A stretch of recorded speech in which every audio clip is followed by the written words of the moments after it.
Governor DeSantis promised Florida was booming, the economy roaring, families thriving, the American dream alive and well.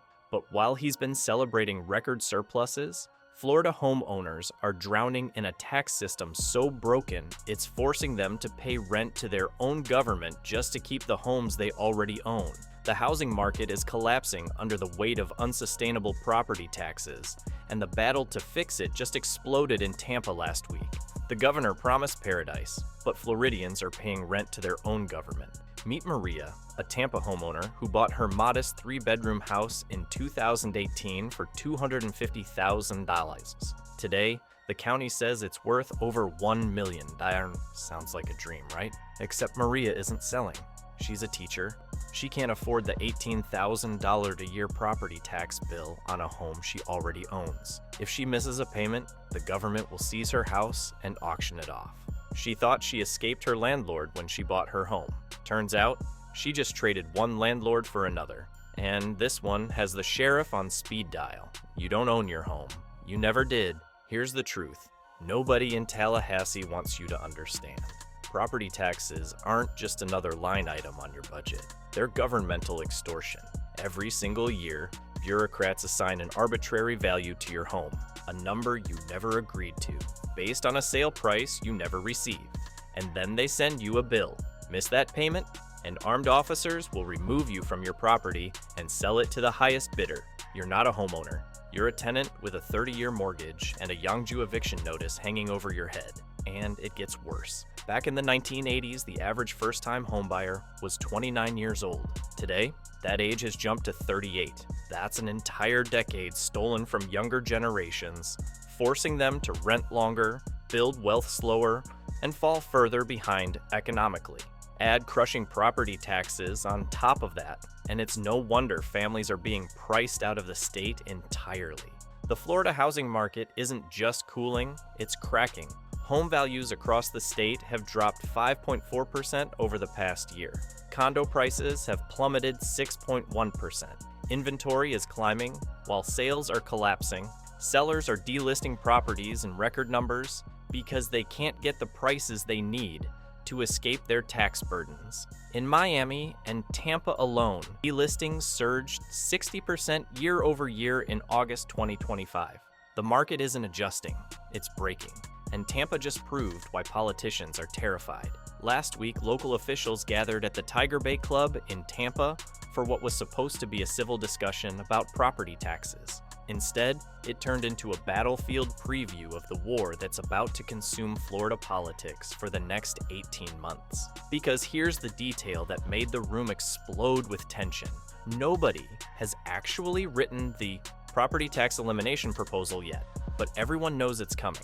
A constitutional amendment to reduce or completely eliminate homestead property taxes is heading toward the 2026 ballot, and every politician in that room understands that if it passes, their golden goose of unlimited revenue dies. Representative Bernie Zokis walked into that Tampa meeting armed with data that should have ended the debate on the spot. He represents Largo in the state legislature, and he brought the city's actual budget numbers. Last year, Largo collected $239 million in total revenue. Out of that massive amount, only $39 million came from property taxes. And here's the part that made every city official in the room squirm. Just 23% of that property tax revenue came from homestead properties. Do the math? That's $8.97 million from actual homeowners. Basically pocket change compared to the $230 million flowing in from every other source. Zokis' message was crystal clear. Local governments aren't nearly as dependent on homestead property taxes as they claim. They could function perfectly well without bleeding homeowners dry. But Tampa officials immediately went into full panic mode. Mayor Jane Castor's proposed budget for fiscal year 2026 allocates every single dollar of Tampa's $380 million in property tax revenue, specifically to police and fire services. Tampa City Councilman Alan Clandon stood up and delivered the classic scare tactic. Our crime is the lowest it's been in decades because we've invested in our first responders. Translation: cut property taxes and watch your neighborhood burn. But here's what they're not telling you. Tampa collects approximately $380 million in property taxes annually, but only about 1/4 of that total comes from homestead properties.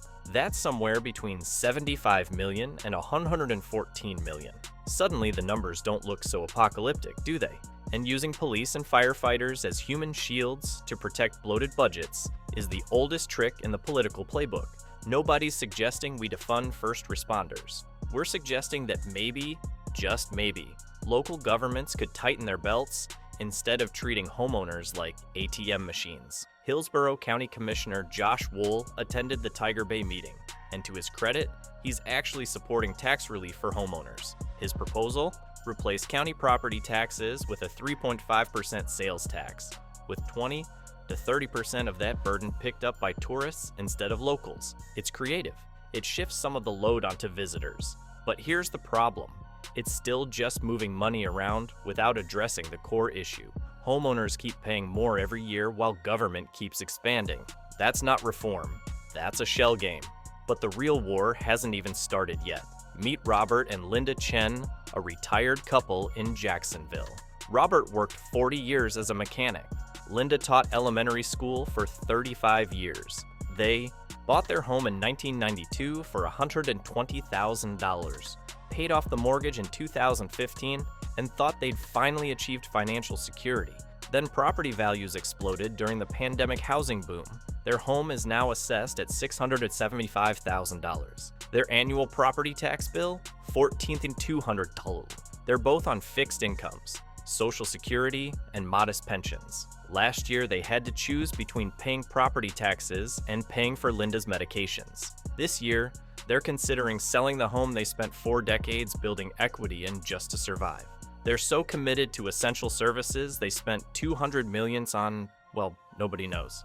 This is the system politicians are fighting to protect. A system that treats retirees like Robert and Linda as revenue sources instead of citizens. A system that punishes home ownership and rewards bureaucratic bloat. But Tampa wasn't just a preview, it was a warning.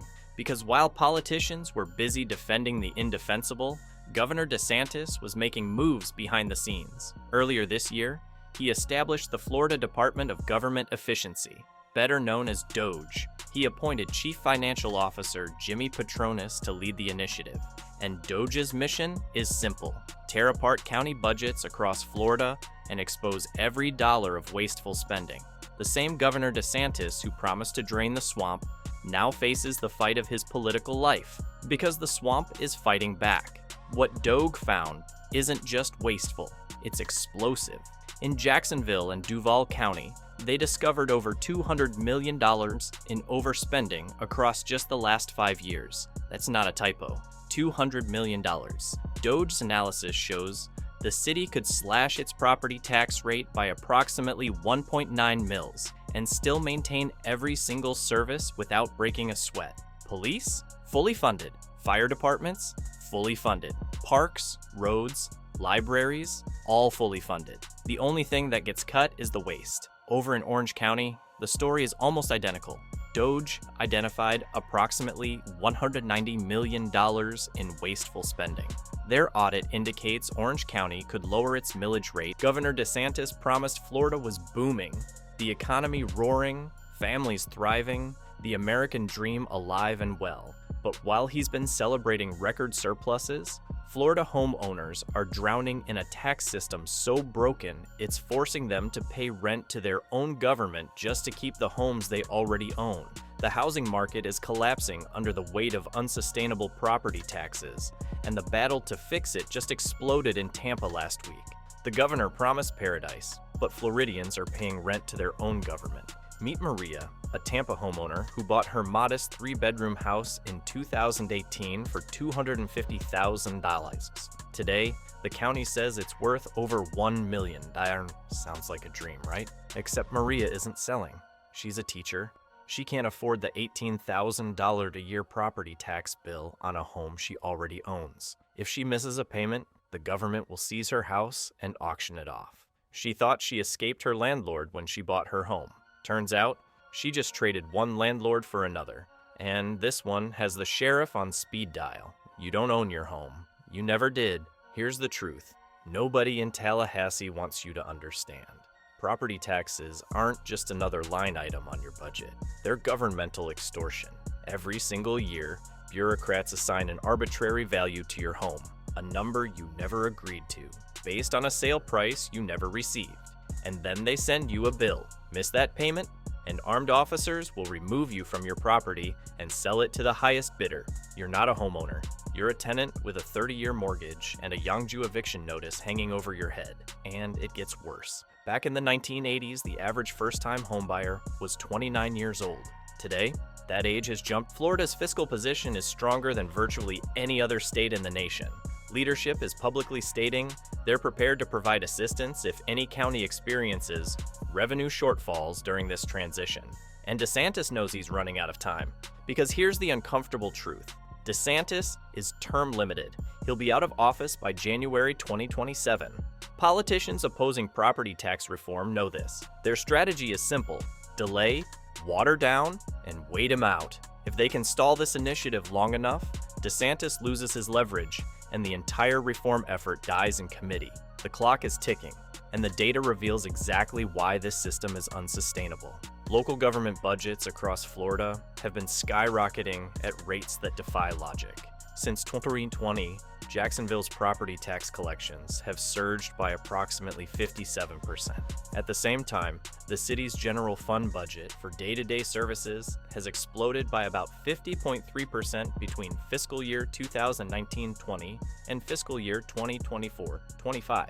Meanwhile, population growth over that same period, only about 6%, roughly 53,000 people. Let that sink in.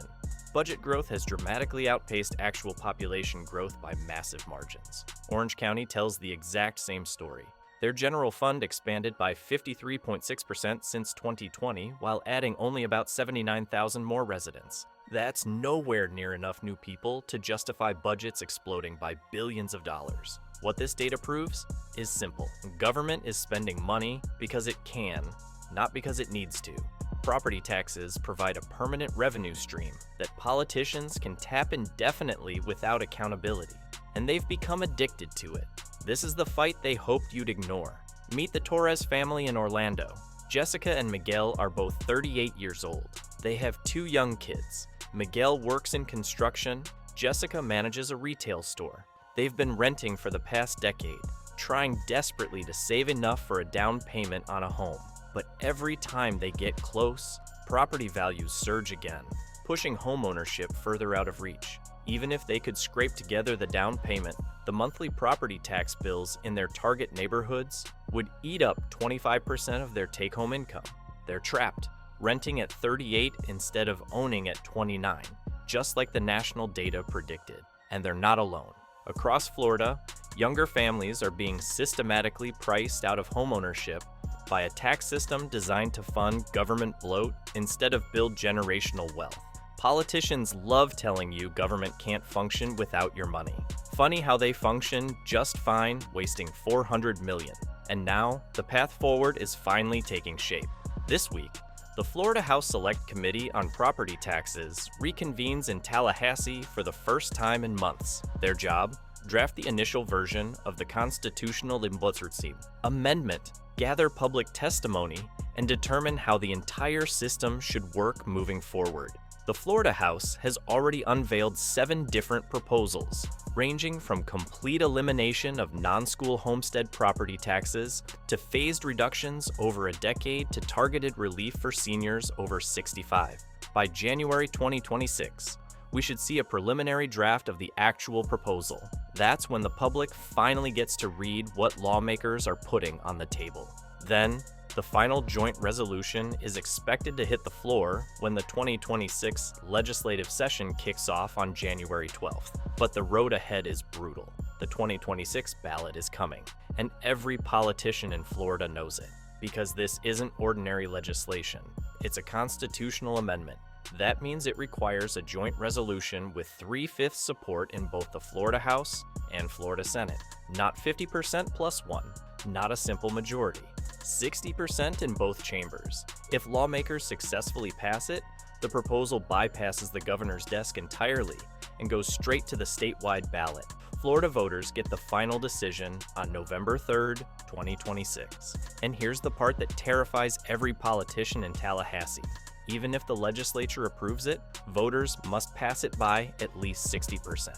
If it gets 59.9%, it fails completely. This is the moment that decides everything. And this battle is going to split Florida straight down the middle politically. On the reform side, you have Governor Ron DeSantis and CFO Jimmy Patronis pushing aggressively to get property tax elimination on the ballot. On the opposition side, career politicians will flood the airwaves screaming that any reductions to property taxes will destroy Florida as we know it. They'll trot out police chiefs and fire commissioners to warn about public safety collapse. They'll parade school board members claiming education will crumble. They'll hire consultants to produce doomsday reports about infrastructure decay. Don't believe their fear-mongering for a second. County commissioners and city mayors are panicking because this change would force them to do the one thing they despise most: actually cut government spending. No matter what you eliminate from budgets, somebody's going to be angry. And politicians absolutely hate dealing with angry voters. It's infinitely easier to hand out money to anyone who asks. That approach makes getting re-elected much simpler. That's exactly why this fight is going to be brutal. If homestead property taxes disappear, politicians and lobbyists lose access to their favorite source of unlimited funding. They're going to fight this with everything they've got, throwing every possible scare tactic at voters between now and 2026. And make no mistake about their true motivations. They're not fighting for your benefit. They're fighting to maintain control over your money. And the governor who started this, he's about to run out of time. But here's the absolute truth that nobody wants to discuss. None of this happens unless you speak up. Politicians are already entrenching to protect property taxes because it's their golden goose. If Florida residents remain silent, they'll drag this process out endlessly, water down any proposals, or kill the initiative in committee. They know DeSantis will be out of office next year, and they just need to wait him out. That's why right now is the critical moment to contact your Florida state representative and tell them exactly what you want. Eliminate homestead property taxes completely. You can find your representative's contact information through the state legislature website. Don't let them feed you excuses about essential services when DOG is uncovering hundreds of millions of dollars in wasteful spending. DeSantis assembled a team with the political muscle to make this happen, but the pushback from entrenched interests is going to be absolutely brutal. Cities and counties desperately want to maintain the status quo because it keeps them flush with your money indefinitely. If homeowners don't fight back aggressively, the government continues being the landlord on houses you thought you owned. Because in 2026, you get to decide if you ever truly own your home. This monumental fight over property taxes is just beginning to heat up, and the political pushback is only going to intensify as we approach the 2026 election. The stakes couldn't be higher for Florida families who want true homeownership without government interference. The choice is becoming clear. Either we eliminate this oppressive tax system that keeps families trapped in cycles of government dependency, or we continue allowing politicians to treat homeowners like permanent tenants who never truly own their property. The power to decide ultimately rests with Florida voters in 2026, but the groundwork for this historic decision is being laid right now, and every voice matters in this fight for genuine property ownership rights. The battle lines are drawn. The evidence of government waste is undeniable. The ballot is coming. Will you own your home, or will the government? Subscribe so you don't miss the next shocking chapter.